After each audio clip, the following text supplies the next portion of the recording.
England last won the HongKongSenvens, coaching Italy here. So England interest with Italy against Japan, but are Japan favourites? I think they probably are, you know, on paper and on performances over the last 2 weeks, but that's the key thing. Whilst they're probably better conditioned than the Italians, what we've seen from the Italians is the spirit that Andy's brought to the side, the work ethic. And it might be catching up on Japan, you know. They didn't play as well in the semi-final, so big opportunity for Italy. There's also no pressure on Italy. No one's expecting them to get here. So I think, you know, they'll be playing with a smile on their face, knowing the pressure's all on Japan, and, you know, just go out and play, and they're just happy to be there, I think, and there's a chance from now to really take it and progress into the series. OK, well, they started as 12 regional qualifiers in this competition. They're down to the last two, Japan against Italy. Kozuro, he didn't start against Japan, he came in. Loto Ahia, also the reason he's in there is because Italy were hugely physical in their match against Hong Kong, so obviously Japan had looked at that, and I believe they selected a side to take on the physicality of the Italians, and what a start that they've given themselves. They couldn't have wished for a better start. Sakai, the captain, sees his kick fall short of the mark, but Japan are out of the blocks early. They lead Italy by 5-0. Japan defeated Russia in extra time, and I wonder how much that extra effort has taken out of them, but they still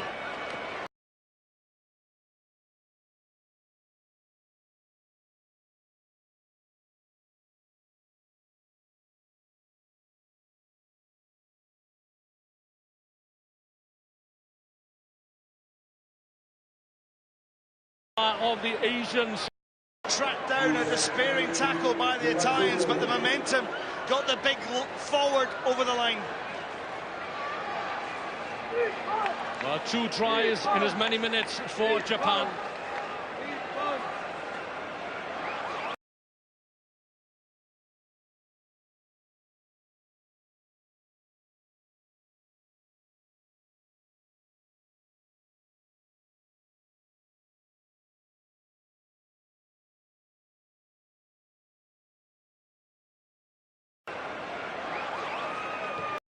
Momentum got the big forward over the line. Well, 2 tries in as many minutes for Japan. And the Brave Blossoms have extended the lead courtesy of that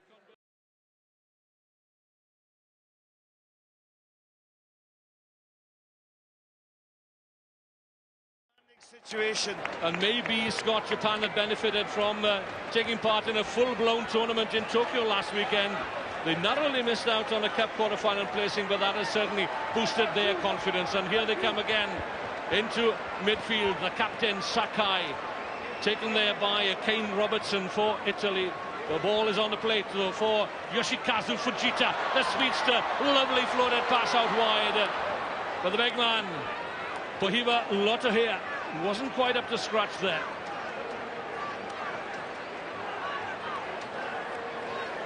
Italy still camped in their own 22.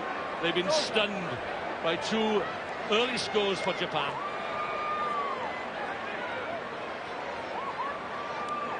Some sleight of hand at the line-out.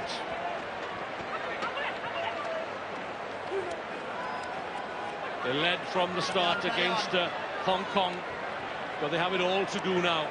Andy Bilk, their coach, well, his ambition was to reach the quarterfinals. It was a bonus to reach the semi-finals. And what a huge step up in class it would be for them if they were to claim this qualifier. Well, Italy's played the touchlines when they beat Hong Kong in that semi-final. I'm just looking to see if they'll just do exactly the same again, so it's obviously a deliberate plan.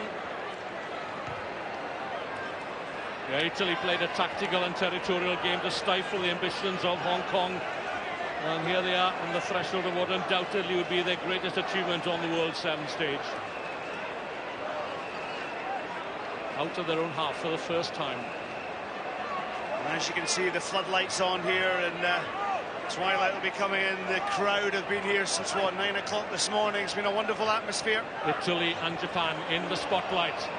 Sakai offloads to Lotte Tungiri. Tungiri gives chase. The Italians are there in numbers. But it'll be Japan's line out. Well, they've got the territory win, and it's all about what they do in terms of their execution. What have they been doing throughout the whole tournament? They've actually looked the most consistent side. They got a little bit of a fright in the semi against Russia, went 2 tries behind, but got themselves back in because they were playing good sevens rugby. Well, they're 2 tries in front here, and they could add to their tally as the big men come in numbers, and that is Lotte Tungiri. Can't quite get the ball away. Excellent work by Giulio Rumbini, the number 4 for Italy. It's all hands to the pump here. Oh, lovely pass. Shame that it was forward. Now Lotte Tungiri is the man penalised. My mistake. Smashing tackle, though, from Rubini. This is Andy Wilk. And it's interesting that England are through to the final, because when England last won, this man, Andy Wilk, was standing alongside Simon Hamer, lifting the cup in 2006.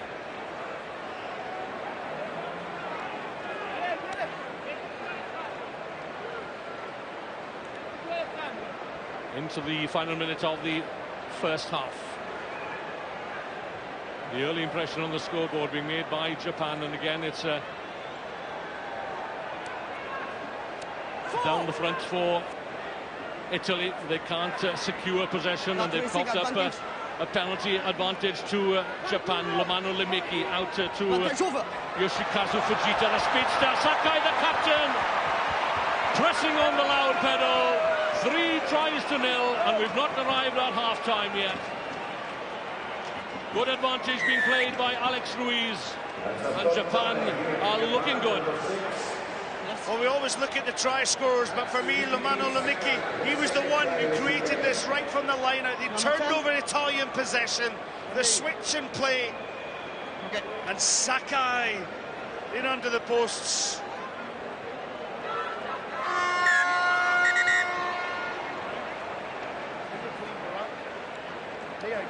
So we arrive at the break with Japan, the Asian champions, leading the FIRA European champions by 19 points to 0. And just to remind you, at stake is a place on the HSBC Sevens World Circuit next year as a core team.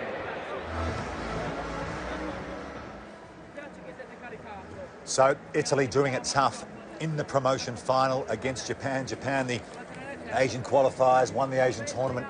Italy won the FIRA tournament in Europe. What's been the problem for the Italians here, Phil? Just they've had no ball. They couldn't control the kickoffs. You know, and the Japanese have capitalised on that. Their set piece has faltered.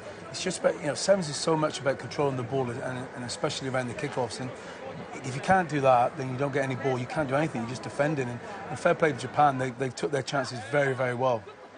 Yeah, they were favourites coming into this qualifying tournament. Mike Workman, they're playing like it. Yeah, they are. I mean, as Phil said, they controlled the kickoffs, and that's really, really hurt Italy.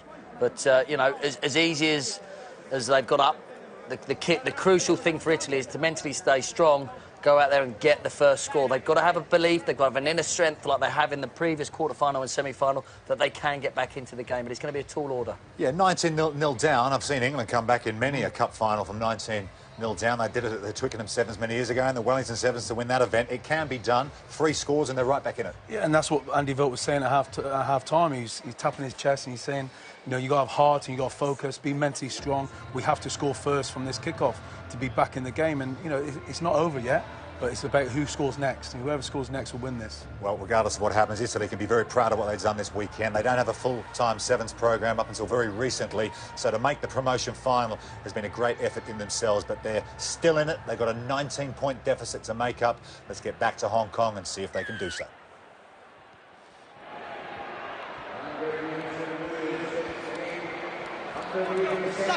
Mazuru scored 2 of those tries, the 3 tries in the first half. Lotte Tungiri.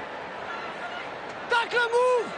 Cousin to his namesake, Lotte Tungiri. Good take there by Lomano Lemeki. Into the hands of Lotte Hea, 17.5 stones of him. Okay, Ryan.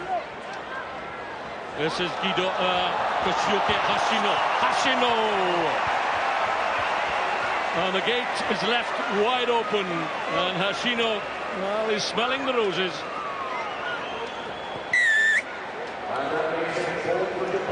Well, the wry smile there on Hashino.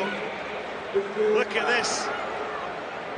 What an angle he took here. Hello, Hashino. Watch this on the outside. And Japan are playing some scintillating sevens here. Terrific effort here from Japan. They threatened last weekend in Tokyo. It was a cruel luck that they failed to make the main cup competition. But a week on. And when, as we were saying when we were up in Tokyo last week, you just sensed there was a feeling within that squad, within that performance, with one eye as hosts of the 2019 World Cup and also Olympic Games in 2020. You felt there was going to something happen, and it's all been encapsulated in this performance. It's a clinical performance from the Japanese. Good communication between the players. Sakai looking for the opening up to halfway. Delivered on a plate from Fujita. Out to the placement, Jamie Henry. They can't pull him down. Finally they do on the Italian 22. No, it's not on. Just a slip up there from Fujita. He, along with Fukuoka, two international wing three-quarters. Released by Eddie Jones for this challenge, and they've risen to that challenge.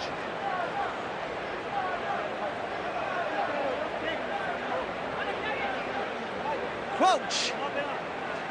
Bye. Set.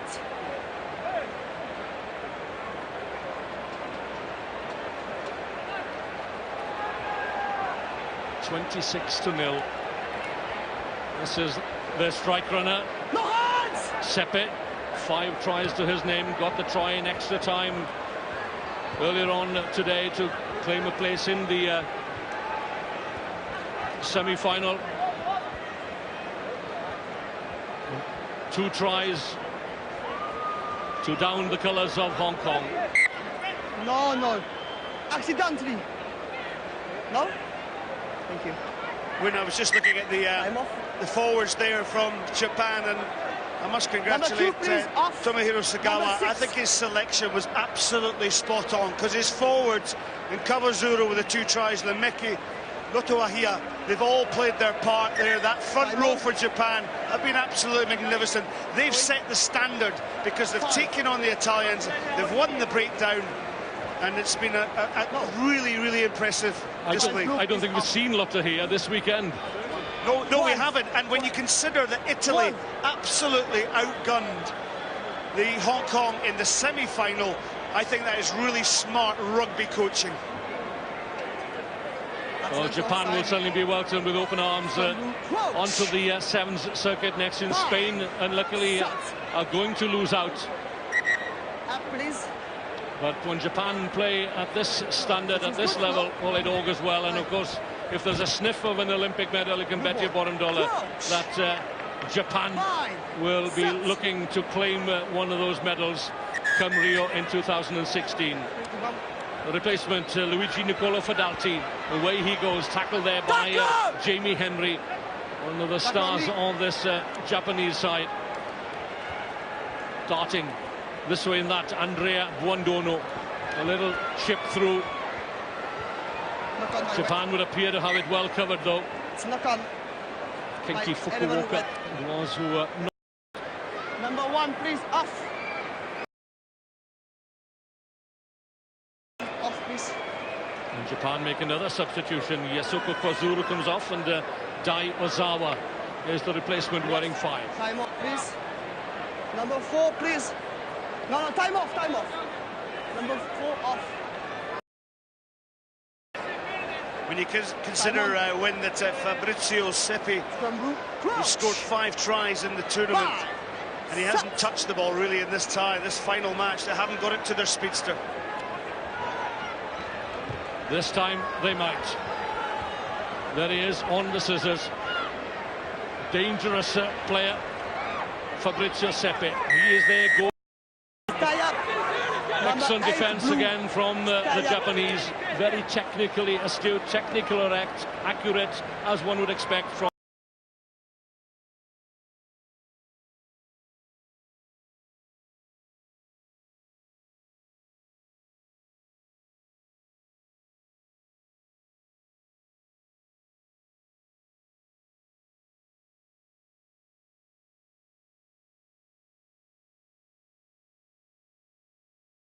Dangerous player, Fabrizio Seppi. He is there. Goal.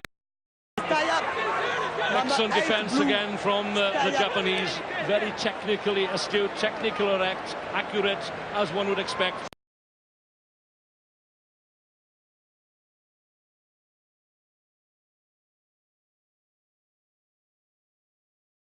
The ball really in this tie, this final match. They haven't got it to their speedster. This time they might. There he is on the scissors. Dangerous player, Fabrizio Seppi. He is there. Goal. Excellent defence again from the Japanese. Very technically astute, technical accurate, as one would expect from.